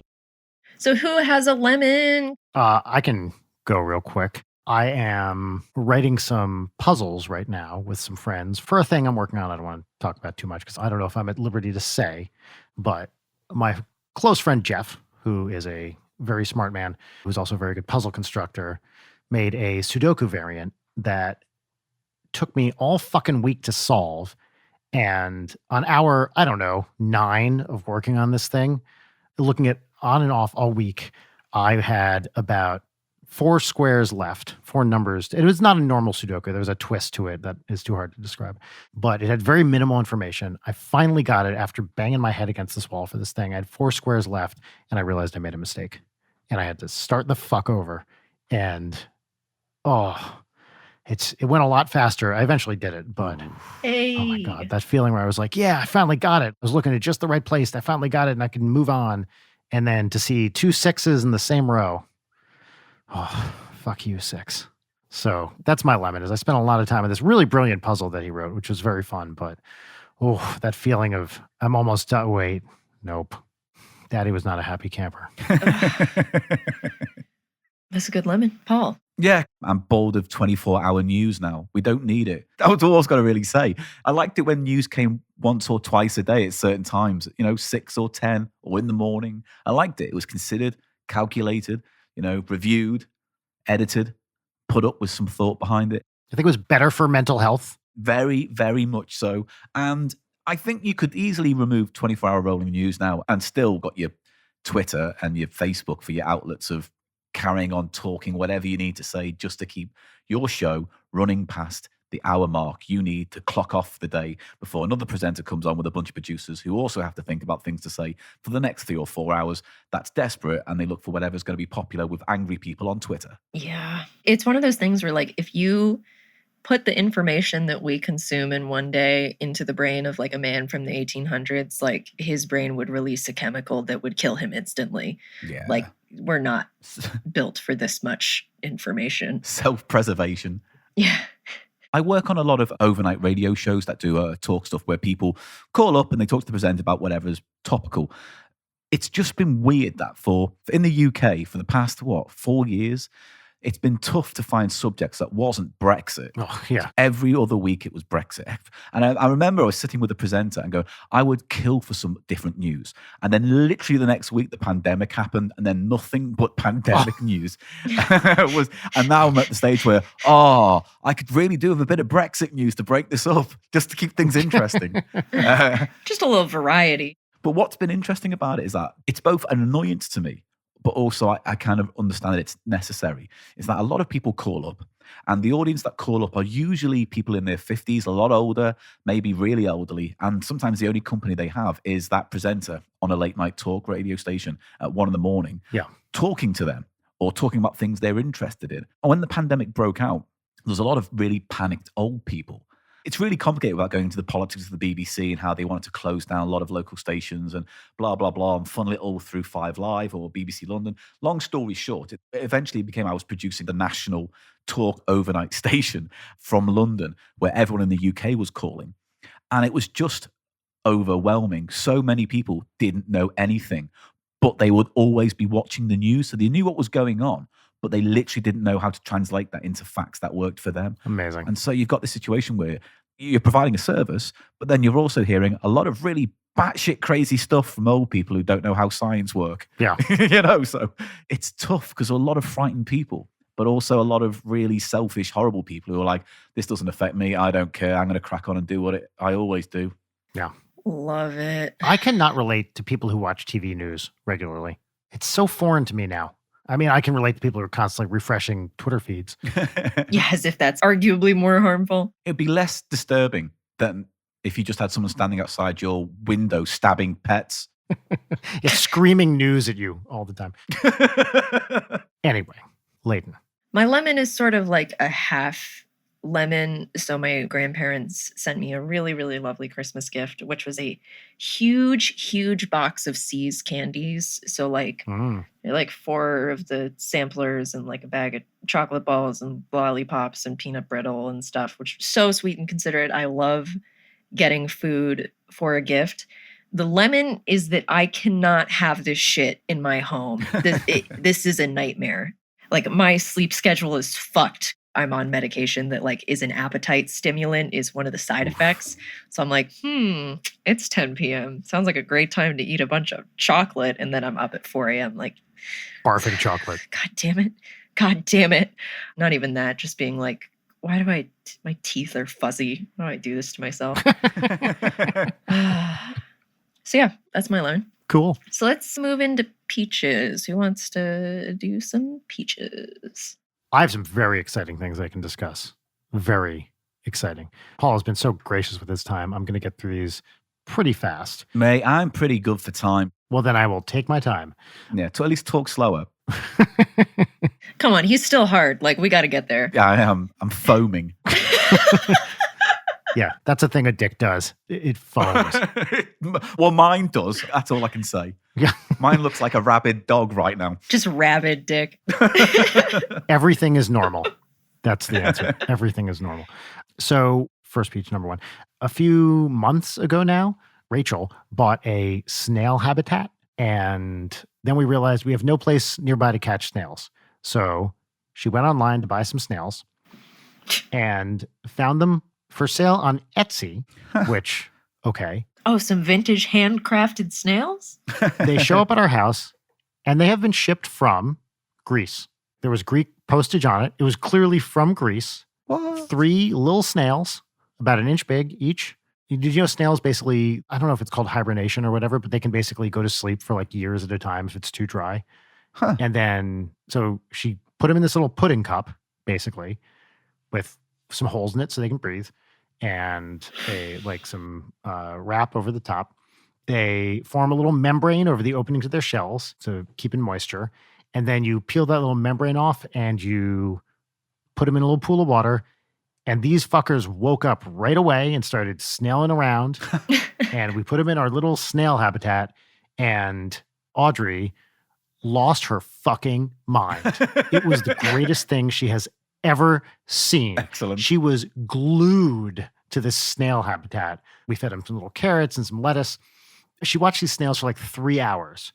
And It was, and they're really, snails are cute. I love the little snails. She named them Love to Eat, Look Around, and Slowpoke because Slowpoke took a while to wake up, This is god tier naming. right? Slowpoke took so long to wake up that we were worried that Slowpoke might not be with us anymore. But no, Slowpoke did wake up. And now we have snails. Brian, will you send me some like close-ups of these snails? Because I still want to draw that thing for Audrey, and I would love to put snails in it. Oh, yes. Because you sent me that lovely picture of Audrey staring intently at the tank, which made me very happy. Yeah, that kid was so into it. I got to say, these snails, one day in, they are a better pet by any metric than my dog. Smarter? They are definitely smarter than this idiot dog that I own. And the other thing about snails is if they die, they die. And it's not super sad. Whereas with the dog, it's a whole deal. And I don't mean to sound insensitive, but it's like, it's very sad when a pet dies. But with these snails, it's like, well, let's get some more snails. Yeah, when I was a kid, me and my friends had a lot of hermit crabs. Like I loved having hermit crabs because So did I. I lived in a beach town. And when you go to like a Wings or any of those other big stores that sell like towels and whatnot, they always have a fuck ton of hermit crabs. And I just loved having hermit crab. I love the feeling of them crawling on your little hand. But I will say, despite it not being as sad as if like a quote unquote, like real pet dies, it is very traumatic to go to pick up your friend and then their shitty little body falls out of the shell and you see what the ass of a hermit crab looks like, Aww. which is not pretty. Whenever a pet dies, it's sad. Somehow when they're invertebrates, it's a little better. Good peach. Thank you. Thank you very much. Peach number 2, real fast. I found a new cookie recipe. Audrey's taking cooking classes online with her now former kindergarten teacher. And this woman gave us a chocolate chip cookie recipe, which fucking rules. And I didn't know it before. And I have been eating chocolate chip cookies and very much enjoying them. So that's been fun. Is there anything special about the recipe that makes it stand out? You know what? There is. But Audrey made me promise that I wouldn't tell you. Okay, that's fine. Because it's a secret ingredient. It's people. Maybe I can hint at it. It rhymes with Manila Dudding Pix. Can you figure it out? Interesting. So I didn't tell you, but I strongly hinted at it. At least you didn't say mananis boil. Yeah, it's a good cookie recipe. It's very good. I like it a lot. My third peach actually happened right before we started taping. Audrey and Rachel were sitting down at lunch, and Rachel had a thermos of whatever she was drinking next to her while she was eating her lunch. It was at like 11:30 a.m. And Audrey pointed to the thermos and said, "Mommy, is that alcohol?" And I loved it, and Rachel got sad. God. But it was so funny. "Mommy, is that alcohol?" And Rachel was like, "It's 11:30 a.m. This is in a thermos. And I've been drinking it for hours." And I was like, "Yeah, answer the question." Yeah, what was in the thermos? It was water. Mm-hmm. The real genesis of this is that Audrey knows that she cannot drink alcohol. Call us bad parents. We don't let our 6-year-old drink alcohol. And so often, if we're drinking something that she can't have, which is very few things that we drink, it's basically just alcoholic drinks. Like if we're drinking something and she says, "Can I have that?" The answer is almost always, if it's no, the answer is almost always, "Oh, no," because it's alcohol. So that's probably where it came from. But just Audrey asking her mom, "You're drinking a thermos full of alcohol." At 11:30 a.m. Yeah, typical parental devious lies. I love it. My mum used to say, if you can hear the ice cream van with its chimes on coming down the street, it means it's run out of ice cream.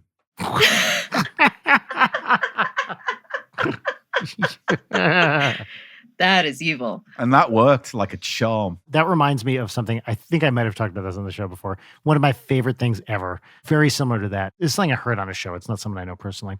Someone whose parents told them that when you hear those chimes, that's the music truck that drives around playing music to keep everybody happy. And that's the only thing that does. And it might have pictures on it, but Don't be fooled. yeah, don't be fooled. That's just the music truck that drives around to keep everybody happy with its happy music. all-timer, as far as I'm concerned, all-timer of a parental lie to get your kid to not ask you for ice cream. Oh. So now whenever we hear the ice cream truck music, I just think, oh, there's the music truck. It kind of reminds me of that Morecambe and Wise gag, because in the UK is Morecambe and Wise double act, much loved from the 70s and 80s. And there's a great little scene where they're in a room and all you hear is a fire engine go past really quick of na na na na. And Eric Morecambe just says, he's not going to sell many ice creams going at that speed. That's great. I like that joke. Beautiful. Speaking of that, Paul, do you want to give us some peaches? One is, I don't know if you know this, Brian, I'm kind of into Ghostbusters, right? So as a result, I know a little bit about it. So because of lockdown, back at the start, I had a lot of free time. So I decided to go online and I've got a Ghostbusters Lego firehouse, right? It's a beautiful thing given to me in lieu of payment, and I was completely fine with that. But I bought a light kit.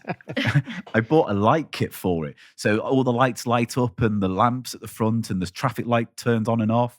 Beautiful. Long story short, I kind of got obsessed and I bought a real load of Ghostbusters Lego and built it. What came in the post this week made me very happy because there's a guy online who listens to my podcast and also likes the Ghostbusters stuff I do. And he goes, oh, I built a Ecto 1A Lego car based on the second Ghostbusters vehicle. Because there's slight differences. It's bulkier, weirder, more lights. And he showed me the picture of what he built. And it was beautiful. He took the original Lego Ghostbusters car and changed it so it looked more like the one from the second film. And he goes, I'm going to send you all the bits. So he sent me all the bits I needed because I had a spare Ecto 1. What? Yeah. And he sent me all the spare bits I need. So I'm going to make my own Lego Ecto 1A. And I'm really quite excited about that. So that's nice. That rules. It came with stickers as well. It comes with a little Ghostbusters 2 stickers and all those for hire phone number stickers and stuff. Brilliant. So I'm going to have 3 Ghostbusters cars now. The original 84, 89, and 2016. I'm very happy with myself. I need to get out more. That's fantastic. No, I don't think you do. I think that sounds perfect. Yeah, but then I need to buy another light kit for it because it can't be left out. The firehouse and the 2 other Ecto ones have light kits. If I don't get one for him, it's going to be weird. So then I have to fork out for that and then rebuild it. It gets into a whole thing. So there's that. So the second thing as well is that I'm not really a huge gamer by any stretch of the imagination. I don't mind it. But recently I've become absolutely obsessed with Among Us and I don't know why. Oh, it's fun as fuck. I know, but I can't stop watching Let's Plays. It's like watching a soap. You see it all rolling out. You see the lies and the betrayals. And so I got it today and I've been playing it with a few people listening to the podcast and it might be my new favorite thing. I have yet to play it and I really want to. For me, at least, it is so fucking stressful, especially if I'm the imposter. Like, I'm not a good imposter. I had one single game where it was just like masterful and then the rest of them, it was a nightmare. That's my dream, is to be in that game or werewolf or whatever, to be the bad guy. Oh, It suits your utter bastard capabilities. yep. You get to lie to people to their faces and it's acceptable. It's the best. Love it. Well, it was like Meowch enabled my lie because he was like, I've been with you the entire time. Like, let's buddy up. And then he was the last person that I killed. It was ultimate betrayal. Yeah, fuck that guy. I was like, wow, I didn't even have to lie or set this one up. What I like about it is why I like Binding of Isaac, which up until today has been the game I have not stopped playing since 2016. It is like the only game I've played since 2016. I've rocked up countless thousands of hours on all those games. I've got a problem. But what I like about it and why it's similar to Binding of Isaac is that fundamentally it's a really simple game. Yeah. There's not a lot of controls, not a lot of things to do. It's basically a paranoia machine. The simple mechanics leave you a lot of leeway to play with the parameters of the game. And so you can get thousands of permutations of play out to the game without actually changing the fundamental structure of it. And it's just a beautiful, simple game. Sweet. And Peach 3. Oh, yeah, Peach 3. All right, this is a bit of a plug, but it's still true. There's another thing I do called Digitizer. It's a channel I do with a guy called Mr. Biffo. Mr. Biffo was known very fondly in the 90s as being a video games reviewer. To be honest, he's a bit like Charlie Brooker in terms of tone and kind of comedy. It's very surreal. And I started working with him a few years ago. And we now co-run this channel on YouTube called Digitizer, which is basically, imagine just a bunch of old middle-aged men farting about like children and then cutting themselves and setting themselves on fire. It's really immature. But this is all a preface to say that I had a tough week last week and I was working all hours. They wanted to film this one episode out in the woods, a fake ghost hunt for our Christmas special. And I wasn't in the mood. And I really nearly backed out. And then I went along with Eli and Mr. Biffo and his wife in the woods, and we filmed this thing. And it was just the nicest, funnest thing I've done all year. And I'm glad I didn't back out because I really needed the laugh and the larks that I had from doing it. That was nice. I hope people, when they see it, enjoy it too, because it's dumb as absolute fuck. But it is also funny. So I can't deny that.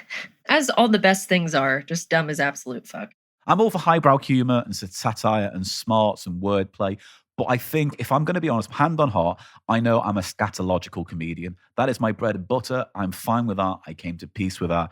I may as well submerge. Yeah, go for it. Hold my breath, pinch my nose, and bury my head in the shit of it. That's my career. Words to live by. Layden, you got some peaches? I was like, I need a game on my phone that isn't, me doom scrolling and ruining my mental health as, competitive sport. And I play like a lot of pinball emulators on my phone, which I really enjoy. The sound is a big element of it, and I don't always have headphones. Anyway, I was like, I don't know what chess pieces do. So basically, I started playing chess, and infuriating, but I'm really enjoying it. And Brian, we should play some chess for a mini-sode, and you can just absolutely kick my ass. We should. I'm very bad at it, but yeah. Well, that's excellent. I'm also extremely bad at it. I say being not even a weekend, but Second peach is I've found the holy grail of sweatpants. I'm a big advocate for sweatpants. And prior to now, my best pair was one that I got. Sorry, in the UK, they're referred to as sweat trousers. Oh, is that what they meant? I completely didn't understand what she was talking about then. Thank you for that. I'm going to kill you. Yeah, anytime. Happy to translate. But yeah, the best pair that I had gotten, I got from a yard sale that they clearly had already been used to just, utter softness. The bottoms were ripped. I've had those for like a decade, and the bottoms are all ripped. And I was like, I don't know if I can ever find a pair that'll top these. And I did. They're beautiful. They look acceptable in public and not like I just wandered out of a dumpster. The waistband is strong enough where if you put the phone in your pocket, they're not going to fall down. That's the crucial thing with those. That's how you know they're good. Yeah, because if you get a loose waistband, you can't put anything in the pocket, and then you're fucked. So I'm glad you said that, because that is exactly the most important thing. That's the criteria, and it really just hits all those things. It's the right length. I have long legs. Often I get pants that are just too short. It's the high waters look, which on sweatpants is absolutely abysmal. Anyway, so that's second peach. My third one is I continue to make resin crafts. I've been making like everyone ashtrays for Christmas that are personalized, and it's just a nice thing that stops the mental screaming for a while and gives me a reason to get out of bed in the morning, because I'm like, oh boy, I get to see how badly I fucked up this piece, because you have to wait between layers. So it's like layer 24 hours, layer 24 hours, then you demold it, and it's like, yes, I've ruined this entire thing. But it's nice because the ones that I ruin, I get to keep, and then all the nice ones my friends get. So that's my third peach. That's great. Dude, Paul, thank you. Thank you for being here. It's always a joy to catch up with you. Yeah, it's nice. This has been totally lovely.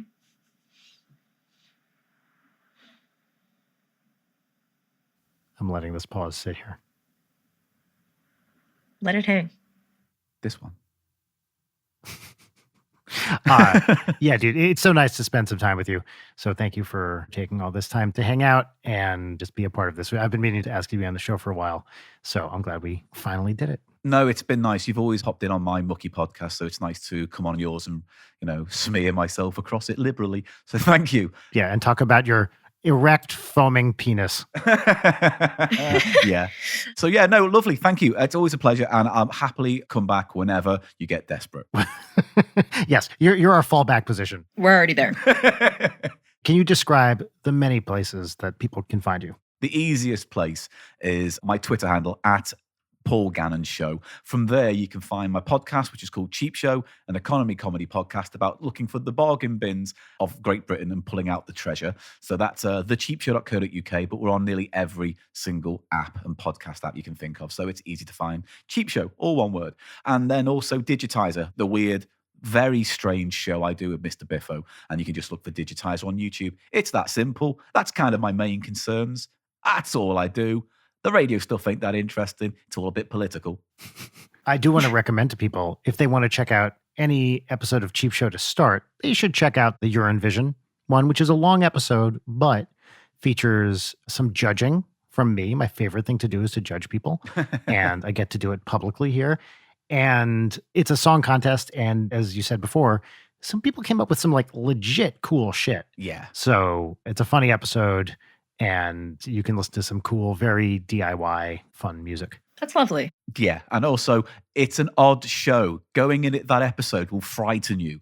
Just hold on tight. And if you got through it, you'll like the rest of it. If you don't, delete us from your web browser. It's a great show. It is really fun. And you and Eli individually are both very, very funny. And together, you guys are just so fun and combative. So it's a great dynamic. Thank you. Fabulous. Well, everyone listening, take care, stay safe, come hard. It's the end of the podcast. Bye. Goodbye. Bye. Leighton Night is produced by Brian Wecht, Leighton Gray, and Jarek Centeno. Follow us on Twitter at Leighton Night, on Instagram at Leighton_Night, or email us at leightonnight@gmail.com.